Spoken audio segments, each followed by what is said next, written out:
Over 40 years ago, John Sered launched one of the world's first one-man chainsaws. Ever since then, we have taken the lead in developing modern chainsaws for professional loggers. Our unique expertise and experience have benefited millions of forestry workers through better, safer, and more effective chainsaws. And they have also gained from our expertise in safer and more effective forestry techniques. Today, this expertise is available to professionals and occasional users all over the world through John Sered's worldwide network of skilled dealers.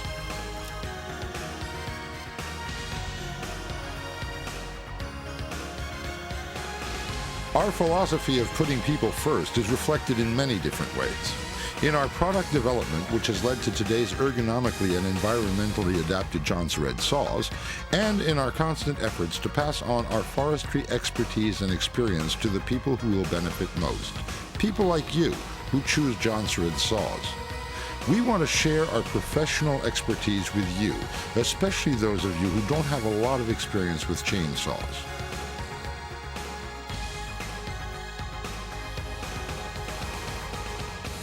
The first thing you should do when you get a John Sered saw is to familiarize yourself with it thoroughly and learn how it works. Read through your owner's manual carefully after you've watched the film. We've also written a booklet on how to use a chainsaw. You can get a free copy from your John Sered dealer. We'll start by going through the safety features of the saw, and while we're talking about safety, we'll also explain what clothes you should wear when you work with a chainsaw. The greatest hazard when using a chainsaw is if the saw kicks back. Kickback can occur if you try to cut with the upper quadrant of the bar tip, which is known as the kickback sector. The bar tip then wants to climb upwards, and the whole saw is thrown backwards by the force of the rotating chain. This is why the chain brake is an important safety device.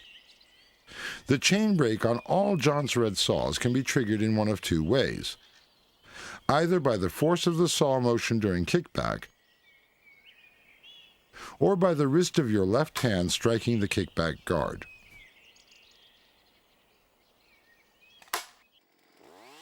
The best way to prevent chain problems is to make sure the chain is properly tensioned, well lubricated, and in good condition. But if the chain does jump off or break, there's a chain catcher underneath designed to stop the chain from flying backwards unrestricted. The right-hand guard is also designed to protect your fingers.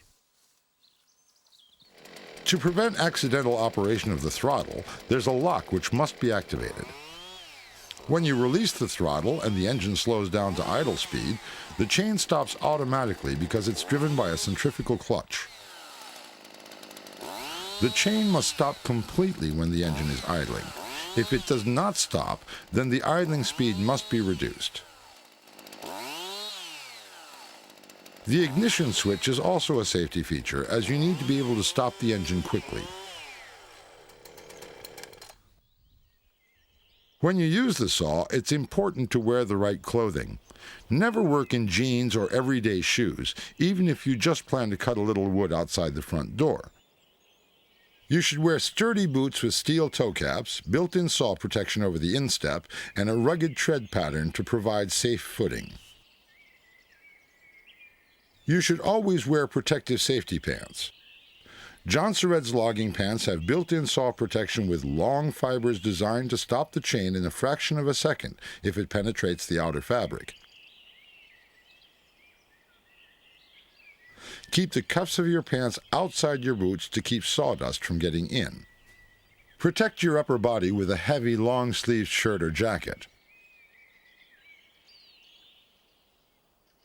A pair of gloves will protect your hands, especially when handling the chain.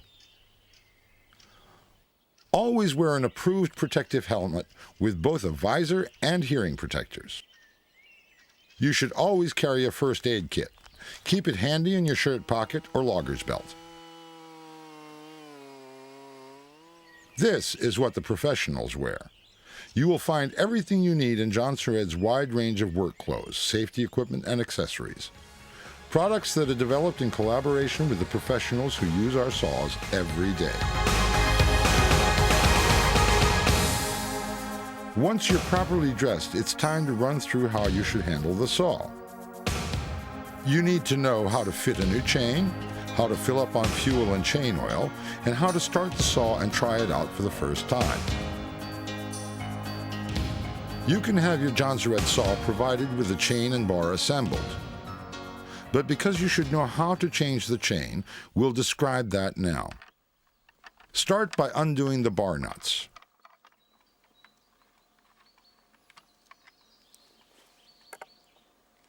Remove the cover and the old chain.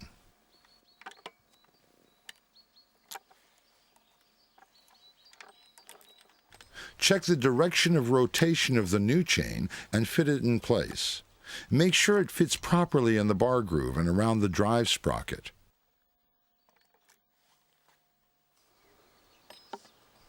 Refit the cover and tighten the bar nuts slightly.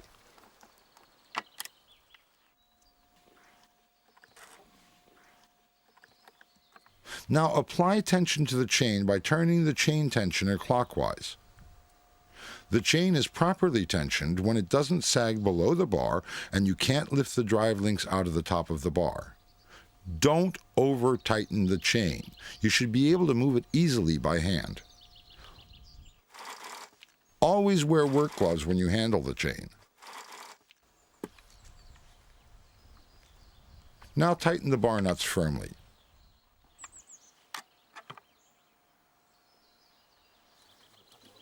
To fill the saw, you lay it on its side and pour pre-mixed 2-cycle fuel into the filler opening marked with a fuel symbol. Then fill the chain oil into the other hole.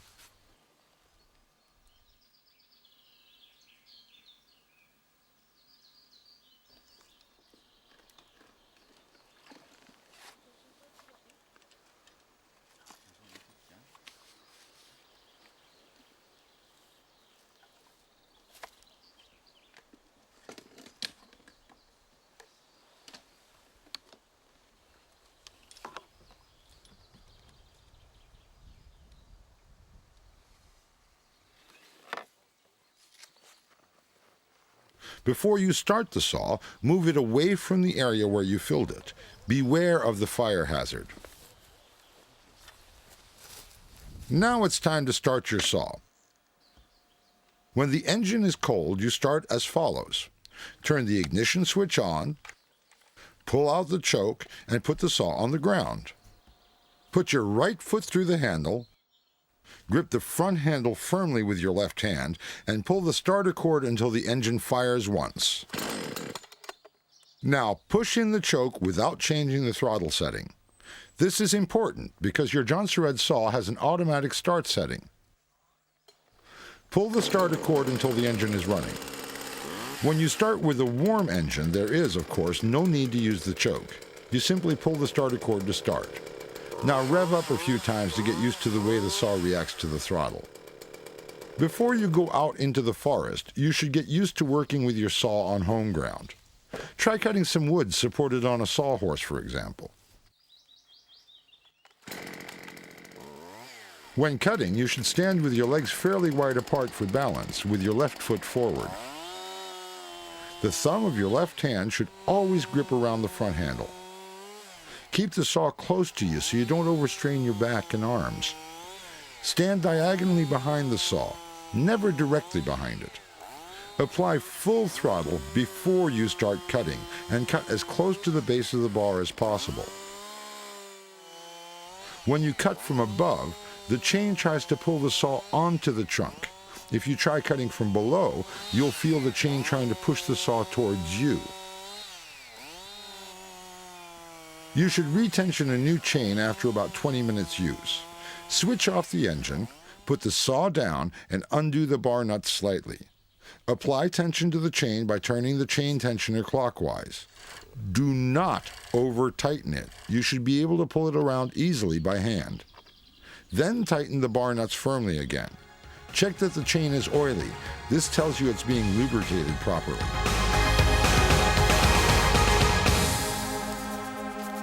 Once you've gotten to know your saw properly, it's time for the first tree. Here we'll describe how you should prepare for felling, how to fell a tree, and how to limb and cross-cut it afterwards. To work as safely and effectively as possible, it's important to plan ahead and think ahead, just like any other job. To start with, you should always have someone with you. Never go into the forest and work alone. A mobile telephone is useful as it lets you call for help if you need it. Once you've decided which tree to fell, the next step is to choose the felling direction. If the tree is leaning, or if the branches are hanging mostly in one direction, then it's easiest to fell the tree in that direction. If it's windy, you also have to consider the wind direction when you plan felling. Avoid trees that are close to power lines, buildings, or public roads. If there are other people nearby, make sure the safety distance is at least twice the height of the tree. Clear the ground around the tree to give yourself room to work. You should also clear your path of retreat behind the tree. When the tree falls, you have to move a few yards back into one side in case the root end springs up. Cut down any low branches that could get in the way, but remember, you must never cut higher than shoulder height. Once again, don't stand directly behind the saw. Think of the danger of kickback and use the trunk as a shield between you and the saw. To fell a tree in the right direction, we use a technique called directional felling. This means that you cut a hinge or a joint that forces the tree to fall in the direction you've chosen. To create this hinge, you must first cut a wedge-shaped piece out of the trunk on the same side to which you want the tree to fall. This is called the directional cut. The next cut, the felling cut, is made on the opposite side. However, you must not cut all the way through. Instead, you leave a strip that acts as a hinge and steers the tree in the right direction. First, you make the top directional cut and then the bottom one. It's very important here that the bottom directional cut is not too deep. It must meet the top cut exactly without being too deep or too shallow. The depth of the directional cut should be about 1/5 of the diameter of the trunk, and the inside angle must be at least 90 degrees so that the hinge can steer the tree all the way to the ground. The felling cut is made slightly higher up than the point of the directional cut. The hinge that's left must be at least 1 1/4 inches wide. Seen from above, the felling cut looks like this. You bring the saw in from the side and then cut through the trunk. Before you complete the felling cut, you must drive in a wedge or a pry bar to prevent the tree from leaning back and trapping the saw. A pry bar also makes it easier to fell the tree. If the diameter of the tree is less than the length of the bar, you can make the felling cut in one stage from the back of the tree. This is naturally easier and safer. We therefore recommend that you don't fell trees with a diameter larger than the length of the bar if you're a beginner. Decide exactly where you want the tree to fall. If you fell the tree across a log, rock, or stump, you get a safe and comfortable working height for limbing and cross-cutting. Stand with your feet apart behind the tree, with your left shoulder supported against the trunk, and look straight ahead in the felling direction. Start by making the top directional cut. Line up the saw by aiming along the front handle. On a John Surred saw, the handle is exactly at a right angle to the bar.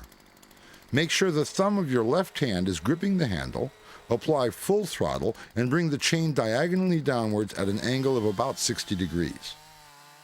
Make the cut about 1/5 of the diameter of the trunk. Start high enough up to leave yourself space for the bottom cut. Remain in the same position and make the bottom directional cut. Brace your right elbow inside of your right knee. Apply full throttle before you start the cut, controlling the throttle with your right thumb. Make the bottom cut diagonally upwards to meet the inner end of the top cut. If you look down the top cut, you can see exactly where the two cuts meet. Before you make the felling cut, you should make sure you have enough fuel. Running out of fuel in the middle of the felling cut could be dangerous. Again, with your right elbow braced against the inside of your right knee, start cutting from the side of the trunk and then move backwards around the tree. Leave a hinge with a uniform width of at least 1 1/4 inches. When the felling cut is just over halfway completed, you should stop the saw and insert a pry bar before you finish the cut. Make sure the chain doesn't touch the pry bar.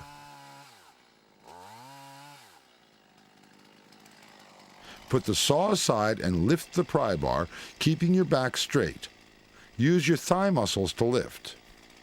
When the tree starts to fall, you should move a few yards backwards and to one side to get clear of the root end in case it bounces up.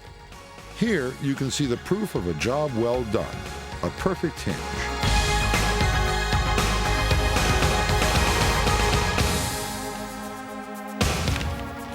Once the tree is lying on the ground, you can start limbing.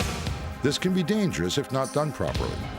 Always remember to keep an encircling grip around the front handle with your left thumb. Watch the tip of the bar to avoid snagging on a hidden branch. Remember the kickback hazard.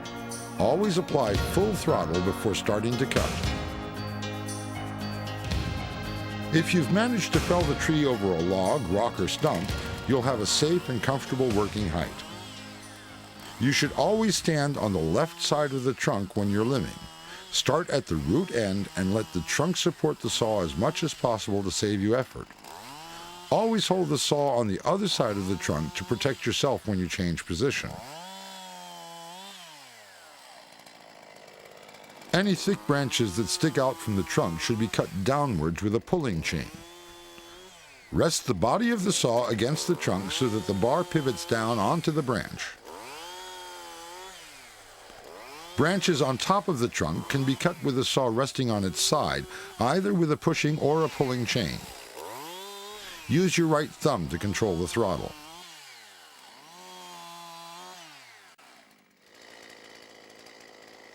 Conifers often have thinner, more numerous branches than broadleaf trees. Here you can alternate between a pulling and a pushing chain. Note that the saw rests on the trunk all the time. When limbing with a pushing chain on the same side as you're standing, you can support the saw with your leg.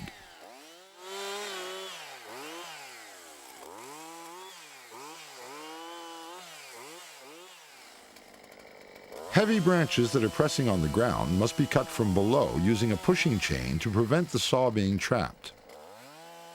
First, make a shallow cut in the top of the branch to stop it splitting, then cut it off from below. Watch out in case it springs towards you when it breaks. Really heavy or uneven branches are easier to cut in stages. Cut them into manageable lengths right away. First, make a cut in the underside and then cut from above. But remember never to cut above chest height. When you've limbed the trunk all the way to the tip, you can turn it over and limb the underside. Try to support the stem on a rock or stump to give yourself a comfortable working height.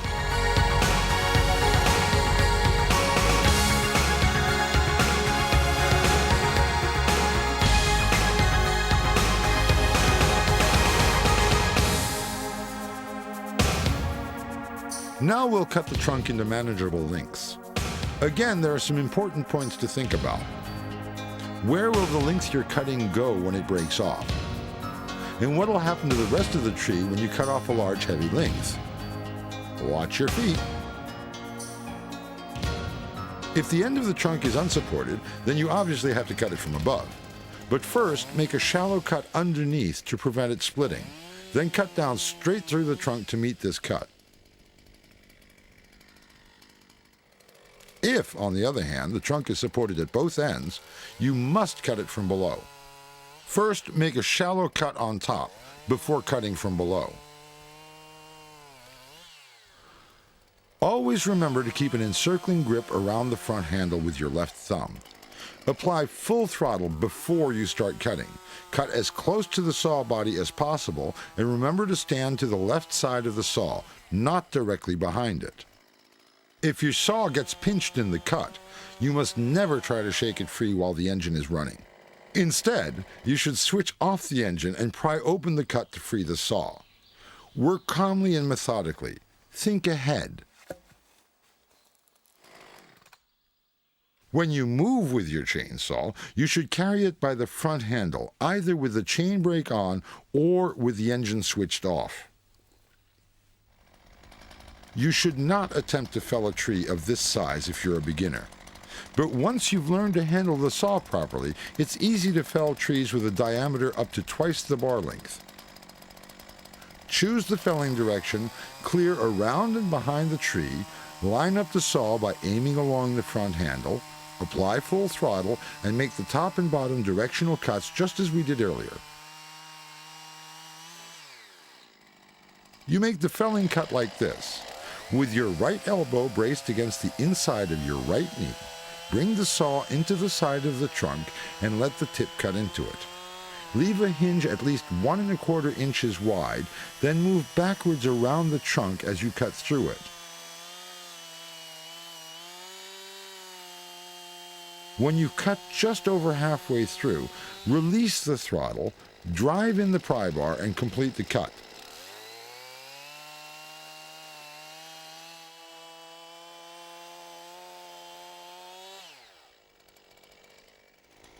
Lift the pry bar, keeping your back straight and lifting with your thigh muscles. If the felling job looks more complicated than this, then you shouldn't attempt it on your own. Ask someone with more experience to help you if the tree is larger than you thought or if you feel unsure for any reason.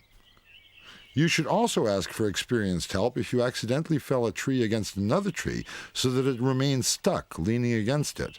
Never leave a tree like this unattended.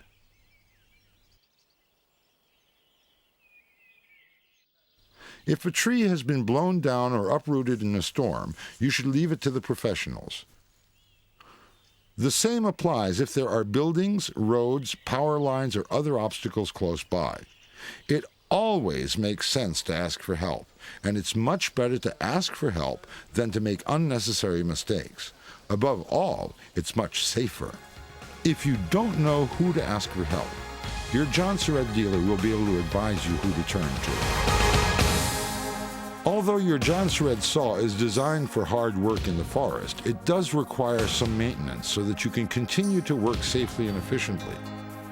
Now we'll describe how to keep the cutting equipment in best condition, how to look after your saw in general, and what your John Surratt dealer can offer in the way of service and spare parts. We've already mentioned that a new chain must be retensioned after 20 minutes use. You should also make a habit of checking the chain tension and lubrication after every shift.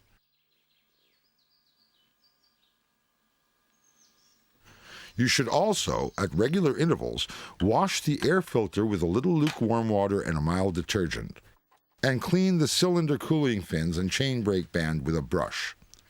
You can read more about this in the owner's manual.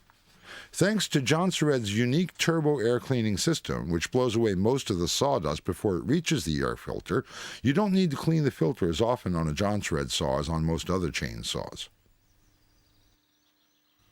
The sharpness of the chain is vital for effective cutting. In fact, having a sharp chain is more important than having a powerful engine. So we'll now teach you how to sharpen the chain. You'll need a round file, a flat file, and a file gauge that fits your chain. A vise will make this job easier. It lets you work with both hands. Lock the chain with the combi wrench and lay the gauge on the chain. The arrows on the gauge must point in the chain's direction of rotation.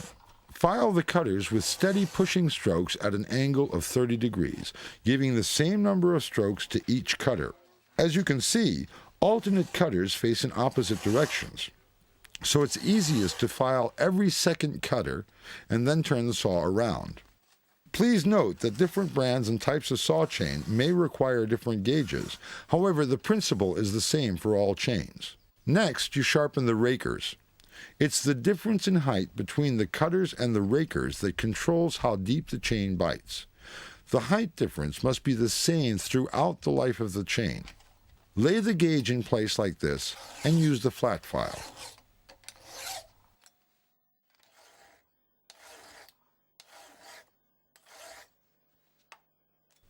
The appearance of the chips gives a good idea of the condition of the chain. A sharp chain produces fine, regular wood chips, while a blunt chain just produces sawdust. If you don't want to sharpen the chain yourself, then your John Surratt dealer can help you. He can also service your chainsaw and stocks all the spare parts and accessories you may need. Thanks to a worldwide network of authorized servicing dealers, you always have easy access to expert advice on safe and effective work in the forest. Your John Surratt dealer can naturally also help you choose the right chainsaw for the work you want to do, whether you're a full-time professional or just use a chainsaw occasionally. As you probably already know, John Surratt doesn't just make chainsaws.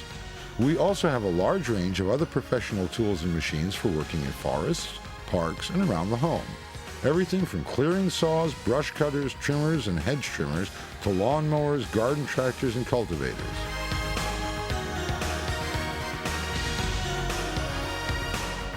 That's why John Surratt has been a leading brand among professionals around the world for over 40 years, and we plan to keep it that way.